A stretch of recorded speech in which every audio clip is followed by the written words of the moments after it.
اور کہتی کہ جب تک یہ چیزیں نہیں کرو گے اس وقت تک ہم آپ کو جوائن نہیں کریں گے، تو کیا اس وقت جو ہے یہ اختیارات سارے کے سارے منتقل نہیں ہو سکتے تھے؟ ہو سکتے تھے، لیکن جب صرف مفادات، چند لوگوں کے مفادات عزیز ہوں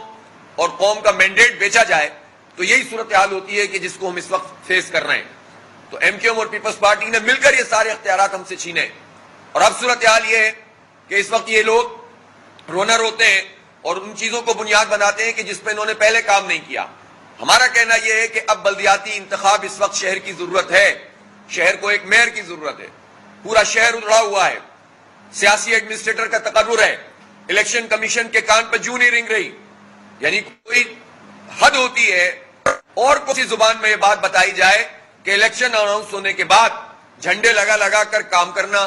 پائپوں کو محلوں کے اندر پہنچا دینا، لوگوں کی خرید و فروخت کرنا اور ان سب چیزوں کی نشاندہی کی جائے تو اس کے اوپر وہ کوئی رسپانس دینے کے لیے تیار نہیں ہے، بلکہ الیکشن کمیشن سندھ میں تو عملاً پیپلز پارٹی کا ایکسٹینشن ہے، ان کی مرضی کے آروز کا تقرر ہے۔ ان آروز نے لوگوں کو، پیپلز پارٹی کے مخالف لوگوں کو کئی جگہ ڈسکوالیفائی کرنے کی کوشش کی، جہاں لوگوں نے اسٹینڈ کیا ان کو ڈرایا گیا، دھمکایا گیا، آخر تک اس بات کی کوشش کی گئی، اور اب بھی جگہ جگہ پر لوگوں کے ساتھ یہ سلوک کیا جا رہا ہے۔ اس لیے ہم یہ سمجھتے ہیں کہ الیکشن کمیشن کو اپنا رول ادا کرنا چاہیے، جو اس کا آئینی اور قانونی رول ہے، اس کو امپارشل ہونا چاہیے، غیر جانبدار ہونا چاہیے۔ تو شفافیت اس وقت کہیں بھی موجود نہیں ہے، اور سب سے بڑا اس وقت مسئلہ یہ ہے کہ جو بیلٹ پیپر چھپ چکے ہیں، اگر وہی بیلٹ پیپر 28 اگست کے انتخابات کے اندر جاری ہوں گے تو اس کا مطلب ہے کہ آپ نے تو نچلی سطح تک بیلٹ پیپر جو ہے وہ پہنچنے کا ایک ذریعہ بنا دیا ہے، وہ غیر محفوظ ہے، اور پورا الیکشن آپ یرغمال بنانا چاہتے ہیں۔ اب آپ دیکھیں نا کہ جو خبریں چلی ہیں، میں مبینہ طور پر چونکہ یہ میڈیا میں آئی ہیں کہ بلاول صاحب نے یہ کہا ہے کہ مجھے ہر صورت میں 100 سیٹیں چاہیے۔ پہلے تو آپ ایبسولوٹ میجورٹی کی بات کر رہے تھے، اب آپ کو پتا چلا کہ نہیں، ابھی تو ہم نے صرف 100-150 سیٹوں میں کاریگری کی ہے اپنی مرضی کے نتائج حاصل کرنے کے لیے، تو آپ 100 سیٹوں کی بات کر رہے ہیں۔ میں بلاول بھٹو صاحب سے یہ ضرور کہنا چاہتا ہوں کہ آپ کی جو پرفارمنس ہے اور جو کچھ آپ کراچی کے لوگوں کے ساتھ اور پورے سندھ کے عوام کے ساتھ آپ کی پارٹی کے لوگ کر رہے ہیں، اور جو کرپشن کا لیول ہے، اس میں اگر غیر جانبدار اور شفاف انتخاب ہو جائے اور الیکشن کمیشن آپ کو سپورٹ نہ کرے اور آپ جو ہے وہ قبضہ نہ کریں تو آپ 100 کیا 10 سیٹیں ملنا بھی آپ کو مشکل ہے 246 میں سے۔ اور آپ جن لوگوں کو اپنی جیب میں سمجھتے ہیں اب وہ بیوقوف نہیں رہے، آپ سمجھتے ہیں کہ چونکہ سندھی بولنے والا، بلوچ اور اس طرح کے لوگ کہ جن کو ہم اپنے وڈیرا شاہی مزاج کے ذریعے کنٹرول میں کر کے رکھتے ہیں، اب وہ کنٹرول نہیں ہے، اب لوگوں کو شعور مل گیا ہے۔ آپ کو سرپرائز ملے گا اس الیکشن میں، اب یہ کمیونٹی بیدار ہو رہی ہے، یہ جانتی ہے کہ ان کا محسن کون ہے، کون ان کے ساتھ چل سکتا ہے۔ الحمدللہ نعمت اللہ خان صاحب کے زمانے میں ہم نے جو کام کیے ہیں وہ یہ نہیں دیکھا کہ مہاجر ہے یا سندھی ہے یا پختون ہے یا بلوچ ہے یا پنجابی ہے یا کسی زبان کا بولنے والا ہے، کسی فرقے سے تعلق رکھنے والا ہے یا کسی مذہب کا ماننے والا ہے، سب جگہ کام کیا۔ لوگوں کو آج بھی یاد ہے، کل میں گیا ہوا تھا لاسی گوٹ میں اور یوب گوٹ میں اور محمدی گوٹ میں، وہ حالت دیکھیں آپ، 17 سال پہلے جو ایک سڑک نعمت اللہ خان صاحب کے زمانے میں بنی تھی اس کے بعد سے وہاں سڑک نہیں بنی۔ آپ 15 سال سے حکومت میں آپ نے گوٹھوں کا کیا حال کیا ہوا ہے؟ آپ نے ان کو گندگیوں کے اندر، کیچڑوں کے اندر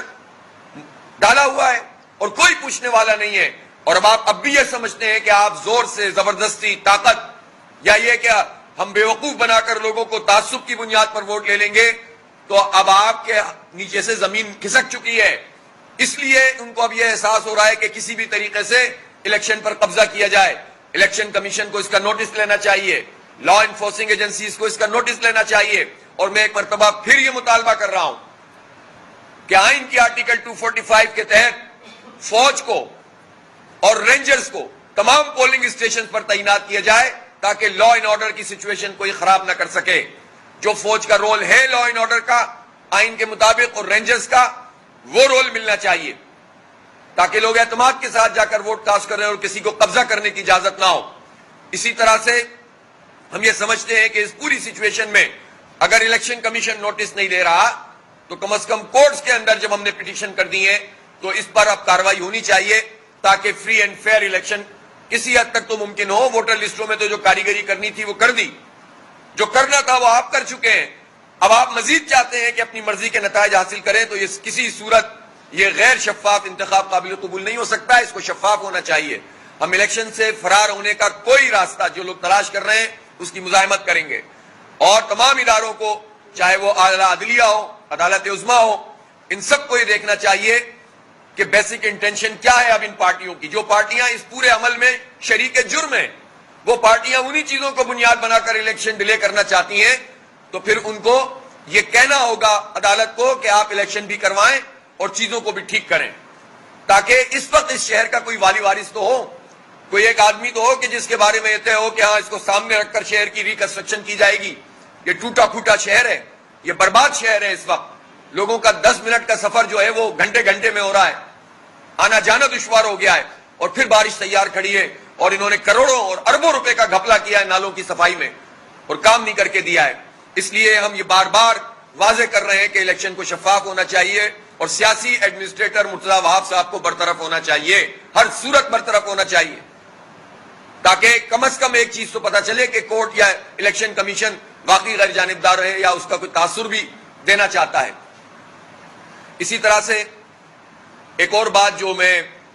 وہ تمام دکاندار, ریٹیلرز, تاجر, ان کو مبارکباد دیتا ہوں, اور پورے پاکستان کے لوگوں کو, کہ یہ ایک غلط قسم کا ٹیکس بجلی کے بلوں میں لگایا گیا تھا. ہم ایک مرتبہ پھر یہ بات کہنا چاہتے ہیں کہ ٹیکس دینا ہر شہری کا فرض ہے. وہ الگ بات ہے کہ ریاست اس ٹیکس کے اگینسٹ میں جو وعدے ریاست کے ہیں وہ ریاست پوری کر رہی ہے کہ نہیں کر رہی, اور اس کی طرف بھی متوجہ کرنا شہریوں کا اور پولیٹیکل پارٹیز کا کام ہے. لیکن ٹیکس دینے سے کوئی منع نہیں کرتا, بجلی کا بل ادا کرنے سے کوئی منع نہیں کرتا, لیکن آپ بجلی کی کمپنیوں کو ٹیکس کی وصولی کا ذریعہ بنائیں گے اور ناجائز قسم کے ٹیکس لگائیں گے تو اس کی مزاحمت کی جائے گی.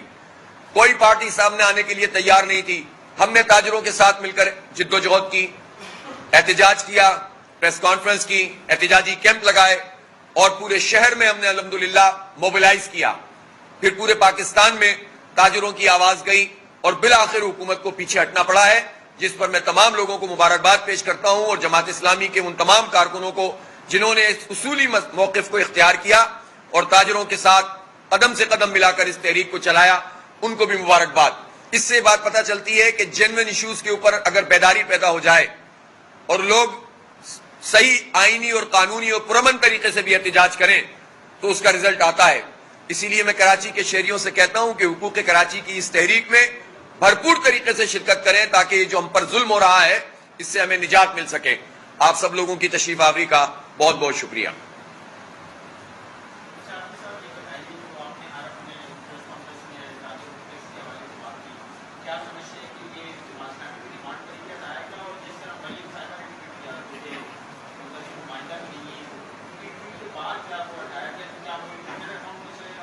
دیکھیں, ظاہر ہے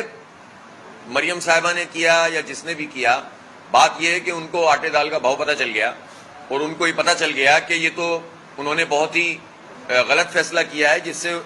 کوئی بھی پولیٹیکل پارٹی اس کو افورڈ نہیں کر سکتی. اور انہوں نے جو بھی کیا, اگر وہ اتنے اچھے تھے تو پہلے ہی ان کو نہیں کرنا چاہیے تھا یہ کام. انہوں نے تو فائنانس بل پاس کیا ہے نا اسمبلی سے, تو ان کو پہلے ہی پتہ چلنا چاہیے تھا کہ یہ کام وہ غلط کر رہے ہیں. البتہ جماعت اسلامی نے اس کو بہت پرومپٹ, فوری طور پر اس مسئلے کو سمجھا تھا اور اس کو اٹھایا تھا, اور یہ جماعت اسلامی کا بہت بڑا کریڈٹ ہے کہ ہم جینوئن ایشوز اٹھاتے ہیں اور سب کی آواز بنتے ہیں, اور اللہ کا شکر ہے کہ اللہ تعالیٰ اس میں کامیابی بھی دیتا ہے. بہت ساری چیزیں ہمارے ہاتھ میں نہیں ہوتی, لیکن ہم کم از کم لوگوں کی آواز تو بنتے ہیں, لیکن بہت ساری مسائل کو ہم حل بھی کرواتے ہیں. تو اس لیے میں یہ نہیں کہتا کہ یعنی میں صرف سیاست بازی پر ہم یقین نہیں رکھتے, صرف اس بات پر کہ جناب ہم نے کریڈٹ لے لیا. یہ تمام تاجروں کا کریڈٹ ہے جنہوں نے مزاحمت کی, لیکن جماعت اسلامی ان کی آواز بنی. جب تک پولیٹیکل وائس شامل نہیں ہوتی تو یہ جتنے بھی طبقات ہوتے ہیں وہ اس طرح سے جو ہے وہ مؤثر نہیں ہو پاتے ہیں. تو ان کی بھی جد و جہد تھی, اور جماعت اسلامی ان کی پشت پر کھڑی ہوئی.